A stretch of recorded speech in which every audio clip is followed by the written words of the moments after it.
आदिलपुर में पनो आकिल वासी ॻोठाणे जो तरक़ियाती कम न थियण ख़िलाफ़ अलामती कफ़न पहिरियों हुन अनोखो एहतिजाज कयो आहे। ॻोठ हुसैन कलवर वासी गुलाम मुस्तफ़ा कलवर पारां अलामती कफ़न पहिरें अनोखो एहतिजाज कयो वियो।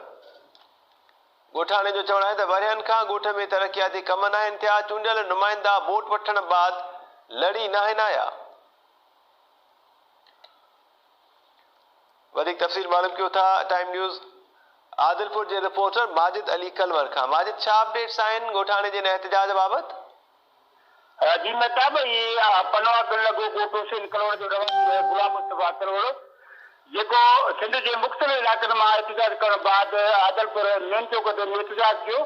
हिन एहतिजाज कंदे चयो त पीपीएमपी जाम मुक़राबला धारे जो ऐं कुझु छा पीपी हुकूमत असांखां वोट वरिते खां पोइ कंहिं उॾामंदड़ पखीअ जो उॾामी हलिया विया आहिनि। जॾहिं त असां जेको ॻोठ हुसैन कलवर आहे मुख़्तलिफ़ हंधनि ते गंदगी जा ढेर लॻा पिया आहिनि, रस्ता वीरान आहिनि ऐं तरक़ियाती कम थियण बजाए असांखे फुर्सत थियो आहे। हिन जो चवणु हो त असां जेके जाइज़ी मुताबिक़ आहिनि खे मञा वञनि, ॿी सूरत में सख़्तु एहतिजाज कयो वेंदो। माजिद कलवर, महिरबानी अपडेट करण जे लाइ।